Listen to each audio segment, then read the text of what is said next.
आज की इस वीडियो में हम जानेंगे कि डिप्लोमा के बाद क्वालिटी इंजीनियर कैसे बन सकते हैं। यदि आप किसी भी प्राइवेट या एमएनसी कंपनी में क्वालिटी इंजीनियर बनना चाहते हैं तो क्या कोई कंपनी आपको डायरेक्ट फ्रेशर में ही as a quality engineer hire करती है या नहीं करती है। इस वीडियो में हम आपको बताएंगे क्या जॉब रिस्पॉन्सिबिलिटी होती है, कितना वर्क प्रेशर होता है, क्या सैलरी प्रोवाइड करती हैं कंपनियाँ।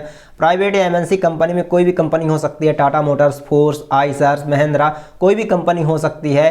तो दोस्त यहाँ पर आप किस तरह से किसी भी कंपनी में क्वालिटी इंजीनियर के लिए अप्लाई कर सकते हैं। डायरेक्ट क्या फ्रेशर लेवल में कोई कंपनी रखती है कि नहीं रखती, चलिए हम आपका ज़्यादा टाइम वेस्ट नहीं करते हैं, बताते हैं डिटेल में, तो आपके भी सारे डाटा क्लियर हो जाएगा इससे रिगार्डिंग।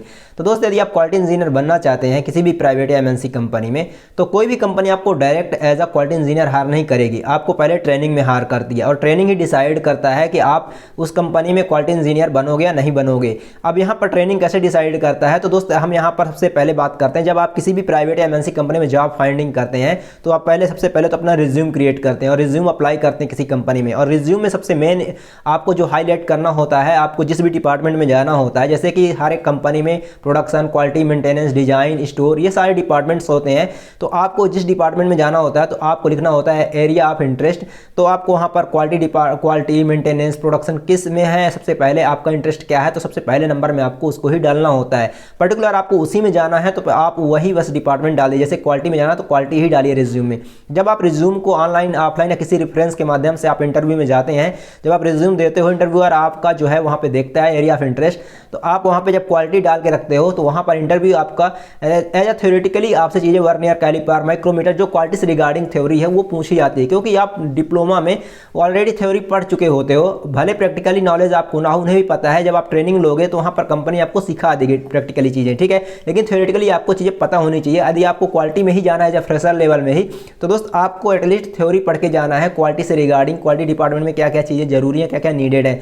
जैसे कि 5S, काइजन क्या होता है, वर्नियर कैलिपर, माइक्रोमीटर क्या होता है, बहुत सारे गेजेस होते हैं। यहाँ पर आपको यूट्यूब में भी सर्च कर सकते हैं। तो दोस्त जब आप इंटरव्यू में सेलेक्ट हो जाते हो एज अ ट्रेनिंग के लिए, तो दोस्त वहाँ पर ट्रेनिंग में आपको क्वालिटी डिपार्टमेंट में भेज दिया जाता है ट्रेनिंग के लिए। जब आप यहाँ पर 1 साल ट्रेनिंग लेते हैं डिप्लोमा के बाद किसी भी कंपनी में, चाहे जिस भी कंपनी में आप हो, जब आप क्वालिटी डिपार्टमेंट में ट्रेनिंग आपकी होती है तो फिर आपको एज अ क्वालिटी इंजीनियर के रूप में आपको वहाँ पे 1 साल बाद ट्रेनिंग के बाद हायर कर लिया जाता है उसी कंपनी में।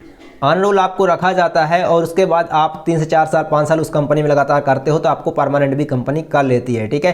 तो दोस्त यहाँ पर आपको क्वालिटी इंजीनियर आप डायरेक्ट डिप्लोमा के बाद बनना चाहते हैं तो मैंने जो प्रोसेस बताई आपको ये अप्लाई करना होता है, तभी आप क्वालिटी इंजीनियर बन पाओगे। और डायरेक्ट अगर फ्रेशर लेवल में हम बात करें कि कोई भी कंपनी आपको डायरेक्ट हायर कर लेगी क्या नहीं करेगी, तो फिर दोस्त आपको ना कॉन्ट्रैक्ट में जाना पड़ेगा। कॉन्ट्रैक्ट यानी कि उसका कोई ना सर्टिफिकेट मिलेगा, सिर्फ पैसा आपको मिलेगा और आपको क्वालिटी में हायर कर लिया जाएगा, क्योंकि कॉन्ट्रैक्टर को जरूरत होती है। बहुत सी कंपनियां कॉन्ट्रैक्ट में काम करवाती हैं और कॉन्ट्रैक्टर को जरूरत होती है एक क्वालिटी के बंदे को, और आप के पास क्वालिफिकेशन है तो दोस्त आप वहां पर अप्लाई कर सकते हैं। कॉन्ट्रैक्टर आपको एज अ क्वालिटी इंजीनियर रख सकता है, ठीक है। तो यहाँ पर बहुत शॉर्टकट है, जहाँ पर आपको कोई सर्टिफिकेट नहीं मिलेगा, कोई भी आपको वहाँ पे पेमेंट स्लिप में नहीं मिलेगा, जिससे आपकी ग्रोथ बिल्कुल भी नहीं होगी और आप जॉब तो कर लोगे।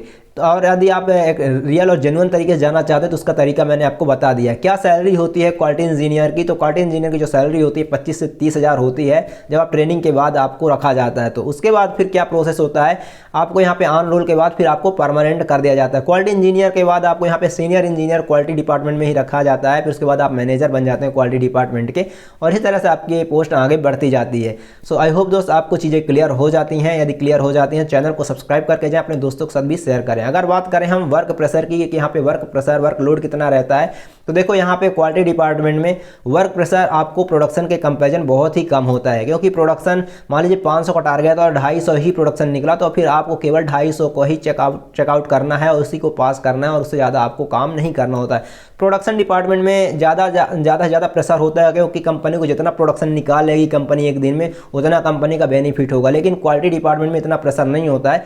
और यहाँ पर ऑलरेडी यहाँ पे बहुत सारे ऑलरेडी क्वालिटी के लिए बंदे हायर किए जाते हैं, क्योंकि क्वालिटी में कोई डिफेक्ट नहीं आना चाहिए, जिसकी वजह से आपका प्रेशर और भी कम हो जाता है comparison to production. So I hope दोस्त आपका वीडियो से हेल्प मिलता है। यदि हेल्प मिले तो प्लीज़ चैनल को सब्सक्राइब करके जाएं, इससे हमें मोटिवेशन मिलता है, हम आपके लिए ऐसे कंटेंट लाते रहते हैं। धन्यवाद।